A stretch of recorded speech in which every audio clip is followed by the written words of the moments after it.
Hello everyone. आज का हमारा टॉपिक है मार्कशीट।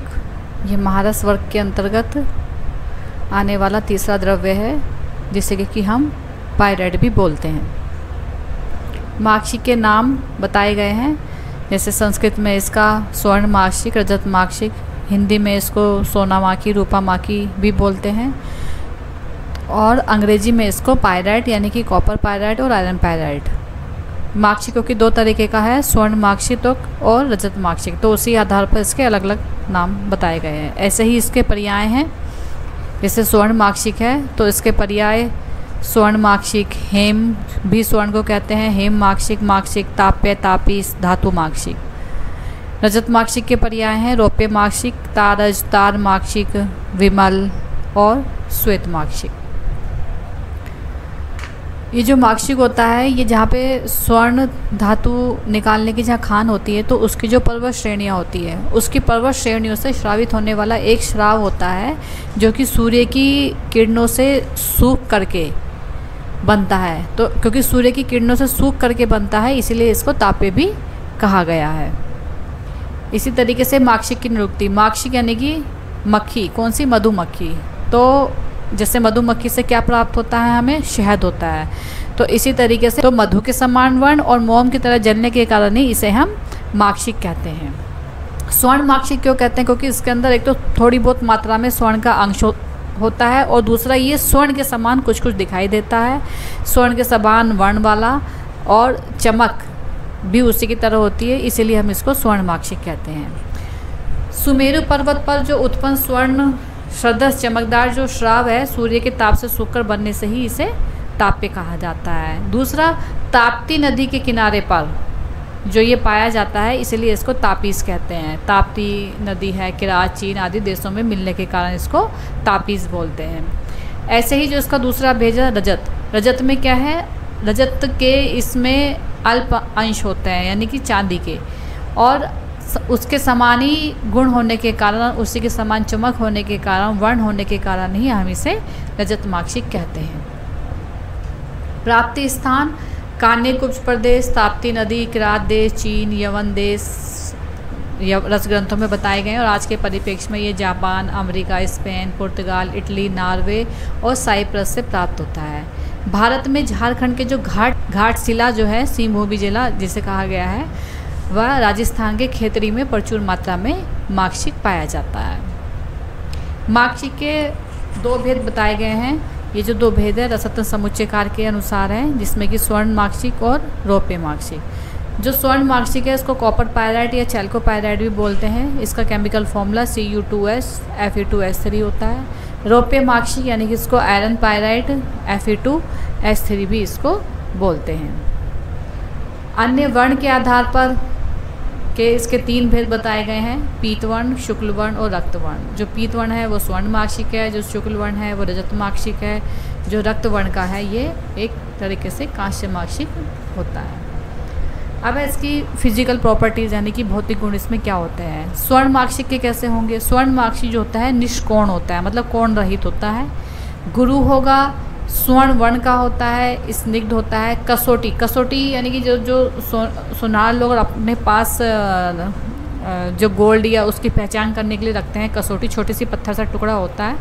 तो यानी कि कसोटी पर घिसने पर क्या है, ये स्वर्ण वर्ण के समान पीतवर्ण की रेखा खिंचती है अगर हम मार्कशीट को कसोटी पर घिसेंगे। हथेली पर अगर इसको रगड़ते हैं तो हथेली को काला वर्ण का कर देती है। तोड़ने पर ये स्वर्ण वर्ण की चमक वाला होता है। चाकू से इसको आसानी से काटा जा सकता है। हथौड़े से जब इसको पीटेंगे तो ये चूर चूर हो जाता है। स्वर्ण मार्कशीट है जैसे कि फॉर्मूले के हिसाब से पीछे हमने बताया था Cu2S Fe2S3, तो यानी कि ये ताम्र, लोह और गंधक का यौगिक होता है, इसीलिए हम इसे ताम्र गंधायस भी कहते हैं। अग्नि पर जब जलाते हैं तो मार्कशीट है तो मोम की तरह पिघलेगा और नीली लौ के साथ ये जलता है मार्कशीट। इसी तरीके से जो रजत मार्कशीट है उसके फिजिकल प्रॉपर्टीज़ ये क्या है, लोहे और गंधक का यौगिक है, इसे गंधायस भी कहते हैं। तोड़ने पर कैसा है, रजत के समान चमक वाली। अब है ग्राह्य स्वर्ण मार्कशीट। ग्राह्य स्वर्ण मार्कशीट कैसा होता है? ये स्निग्ध, भार में गुरु, नीली काली चमक युक्त और कसौटी पर घिसने पर कैसा है, स्वर्ण के समान पीत वर्ण, कोण रहित और स्वर्ण वर्ण का जो माक्षिक होता है ये हमें लेना चाहिए। जो कोण रहित यानी कि जो हमने पहले भी पढ़ा था निष्कोण वाला, स्निग्ध गुरु काली नीली चमक युक्त कसौटी पर घिसने पर स्वर्ण वर्ण कोण। आग्राही ये कैसा होगा, जो इसके अपोजिट लक्षण वाला होगा, जैसे कि खर, उसमें स्निग्धता, इसमें खर हो गया। वो गुरु था, ये अल्पभार युक्त हो गया। वो कोण रहित था, ये कोण युक्त हो गया। ऐसे ही खर लोहे की आभा वाला जो स्वर्ण माक्षिक होता है ये त्याज्य बताया गया है। ऐसे ही जो ग्राह्य रजत माक्षिक है उसके हैं, ये क्या होगा, स्निग्ध कोण युक्त होता है, भार में गुरु होगा, वर्तुल होगा, चमक युक्त होगा। इसके अपोजिट जो लक्षण वाला होता है ये मलयुक्त, भार में लघु, रुक्ष, कसौटी पर जब इसको हम घिसते हैं तो ये मलिन रेखा से खिंचती है। लंबे और विषम खंडों वाला और फीके वर्ण का जो होता है वो आग्राह्य रजत माक्षिक बताया गया है। अब है माक्षिक के शोधन की आवश्यकता। अगर अशुद्ध रूप में हम माक्षिक का शोधन कर लें तो उससे विभिन्न प्रकार के विकार हो जाते हैं, जैसे कि आंखों में विकृति, मंदाग्नि, कुष्ठ, हलीमक, कोष्ठ में वायु का प्रकोप, निर्बलता, विष्टम, गंडमाला, व्रण आदि रोग उत्पन्न हो जाते हैं। अतः माक्षिक को शुद्ध करने के पश्चात ही हम इसका प्रयोग करना चाहिए। माक्षिक का शोधन की यहाँ पर मैंने 3 विधि बताई हैं। पहली विधि है माक्षिक। अगर हम माक्षिक का इंग्लिश में अगर लिखेंगे तो MA लिखेंगे, SHIK। तो MA माँ से, यानी कि माँ से क्या हो गया, मातुलंग, यानी कि मातुलंग नींबू सोरस लेंगे। A से क्या हो गया, अरंड तेल। तो मातुलंग सोरस प्लस अरंड तेल, या तो ये ले लेंगे या कदली कंद सोरस ले लेंगे। इन दोनों में से कोई भी एक, यानी कि पहले हम मातुलंग सोरस और अरंड तेल को दोला यंत्र विधि से क्या करेंगे, माक्षिक को इसमें दोला यंत्र विधि से स्वेदन करने से क्या हो जाएगा, माक्षिक शुद्ध हो जाएगा। दूसरी विधि है इसी तरीके से, जहां हमने मातुलंग सोरस और अरंड तेल लिया था, अब या फिर हम कदलीकरण सोरस भी ले सकते हैं। कदलीकरण सोरस लेकर के दोला यंत्र विधि से 6 घंटे शोधन करने से भी माक्षिक शोधन हो जाता है।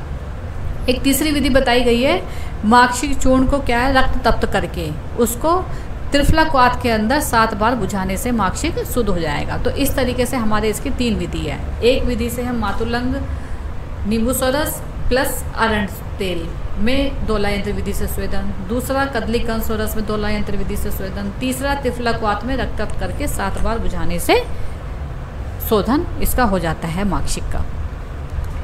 अब है माक्षिक का मारण। माक्षिक का मारण करने के लिए समान मात्रा में गंधक लेंगे, फिर उसको मातुलंग नींबू सोरस की भावना देंगे, टिकिया बनाएंगे, सराव संपुट करेंगे, मूषा में रख करके या फिर मूषा में रख के 5 वराह पूर्व पकाने से क्या होगा, माक्षिक की जो भस्म है वो तैयार हो जाती है। बहुत सिंपल सा इसका मारण है, सिर्फ क्या है, संभाग गंधक मिलाकर।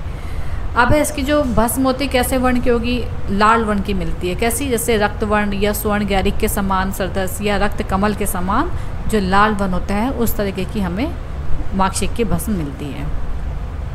सत्वपातन, स्वर्ण माक्षिक के सत्वपातन करने के लिए किसी भी द्रव्य का सत्वपातन है वो द्रावक गण के जो द्रव्य हैं उनसे करते हैं, या तो पूरा द्रावक गण ले लेते हैं या फिर कोई भी एक द्रव्य, जैसे कि इसमें हमने टंकण लिया है। तो जो स्वर्ण माक्षिक है उसका 1/4 पार्ट टंकण लेंगे, इसमें नींबू सोरस की भावना देंगे, फिर वही टिकिया बनाई, मूषा में रखा और तीव्र धमन करने से माक्षिक का सत्व प्राप्त होगा। सत्व रूप में हमें क्या प्राप्त होगा इसमें, क्योंकि इसमें कॉपर की मात्रा अधिक होती है स्वर्ण माक्षिक में, तो इसलिए हमें सत्व रूप में इसमें कॉपर की प्राप्ति होगी, यानी कि ताम्र मिलेगा। तो इस तरीके से हमें इसका सत्व प्राप्त होगा। सत्व के लक्षण क्या होंगे, जैसे ये गुंजक बीज के समान सरदस लोहित वर्ण का होता है, गर्म करेंगे तो शीघ्र द्रवित हो जाएगा, शीतल ठंडा होता है, वीर्यमेशीय और देह सिद्धि और लो सिद्धि देने वाला होता है। स्वर्ण माक्षिक के गुण ये क्या है, रस में तिक्त और मधुर होगी, गुण में लघु होगी, वीर्य में शीत और विपाक में कटु। ऐसे ही रजत माक्षिक के हैं, ये रस में कैसी होगी, अम्ल, किंचित कषाय और मधुर। बाकी गुण में, वीर्य में और विपाक में ये भी स्वर्ण माक्षिक के समान ही होगी, यानी कि लघु, शीत और कटु विपाक। माक्षिक भस्म का जो सेवन करते हैं, क्योंकि ये रसायन का काम करती है तो इसलिए वृद्धावस्था को भी रोकती है, रोग है और विषों के प्रभाव को ये कम करती है। इसके अलावा ये सर्वरोग नाशक होती है और वृक्ष, यानी कि उत्तम बाजीकरण भी माक्षिक भस्म को बताया गया है। इसकी मात्रा 1 से 2 रत्ती तक दी जाती है रोगी के बलाबलानुसार या रोग के बलाबलानुसार। अनुपान वही मधु तो सब में दिया ही जाता है। तो शहदय, घिरतय, त्रिफला, त्रिकटु, विडंग आदि ये सब इसके अनुपान बताए गए हैं। इसके प्रमुख योगों के अंदर घृणी कपाट रस, पंचामत प्रॉपर्टी, यानी कि एक तरीके से ये जो घृणी विकार है उसमें माक्षिक का प्रयोग किया जाता है। घृणी कपाट रस, पंचामत प्रॉपर्टी, जयमंगल रस, चंद्र प्रभावटी और प्रभाकर वटी, ये इस तरीके के योगों में ये पड़ी होती है। तो आज का हमारा जो टॉपिक था माक्षिक वो इतना ही है। नेक्स्ट टॉपिक हम विमल पढ़ाएंगे। तब तक के लिए थैंक यू, धन्यवाद।